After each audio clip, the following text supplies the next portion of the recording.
Sur un chantier de construction, il s'en passe des choses. Et même si on est prudent, il est possible qu'un accident arrive.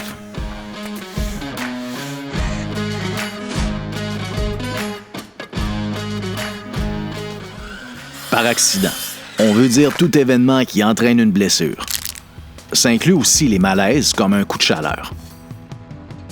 Quand une blessure est mineure et que le travailleur retourne rapidement à ses fonctions, on appelle ça un accident sans perte de temps. Quand la blessure est plus grave et le travailleur doit consulter un médecin, on parle plutôt d'un accident avec perte de temps. En passant, si personne n'est blessé, mais que l'événement aurait pu causer des blessures, c'est pas un accident, mais plutôt un incident.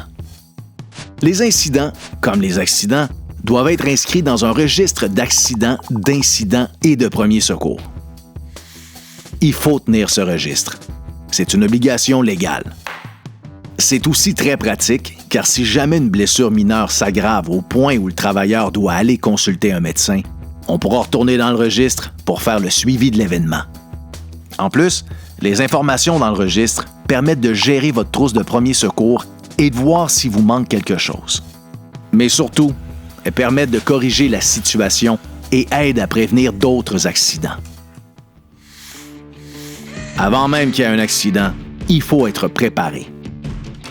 Il faut élaborer une procédure à suivre en cas de déclaration d'accident. Si vous voulez, l'APCHQ peut vous en fournir une. Tous vos travailleurs doivent être au courant de cette procédure. Ils doivent savoir ce qui doit être fait, dans quelles circonstances et par qui.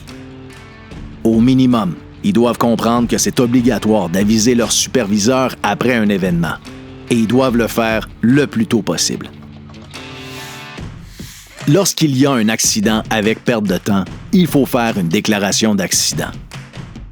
Évidemment, on commence par administrer les premiers soins aux travailleurs. Ensuite, il faut effectuer les réparations d'urgence et éliminer ou contrôler toutes les sources de danger. Contactez rapidement votre conseiller pour lui transmettre les informations concernant l'accident, idéalement le jour même. Le plus tôt vous l'informez, le mieux vous serez accompagné auprès de la CNESST. Pour assurer un bon suivi, il faut lui transmettre des copies de tous vos documents en lien avec l'événement. Le soutien de votre conseiller simplifie le processus de déclaration de l'accident, réduit les impacts administratifs et financiers, facilite l'assignation temporaire et surtout favorise le retour au travail.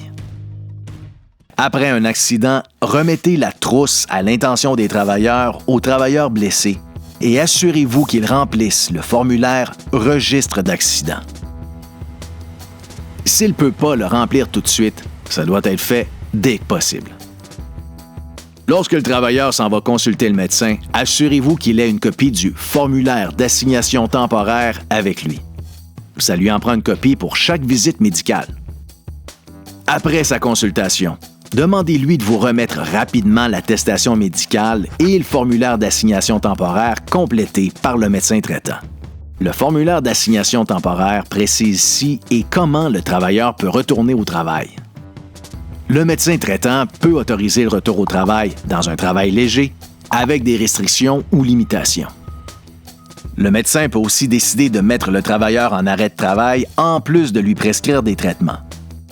Peu importe la décision, il est important de respecter et faire respecter toutes les consignes du médecin.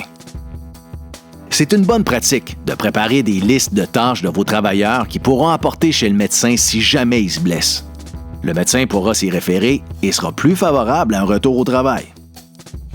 Une fois que le travailleur et les lieux sont sécurisés, il faut réaliser une enquête et analyse de l'accident et compléter le formulaire correspondant. Ça permet de bien comprendre ce qui s'est passé et d'éviter qu'un accident semblable se reproduise. Faire une déclaration d'accident, c'est pas compliqué. Il y a 5 choses à retenir. 1. Dès que vous avez un accident avec perte de temps, appelez-nous et on vous aidera dans la gestion de l'accident. 2. Ayez des trousses à l'intention des travailleurs à portée de main. 3. Remettez une trousse au travailleur accidenté et assurez-vous qu'il ait toujours en sa possession le formulaire d'assignation temporaire lors des consultations médicales. 4. Inscrivez au registre tous les accidents et incidents. Et 5. Transmettez toujours des copies de vos documents à votre conseiller. Pour être bien accompagné suite à un événement et faciliter le retour au travail, contactez-nous sans tarder. On vous aidera à gérer la situation et à prendre de bonnes décisions, ce qui vous permettra de limiter les coûts et de respecter les délais légaux.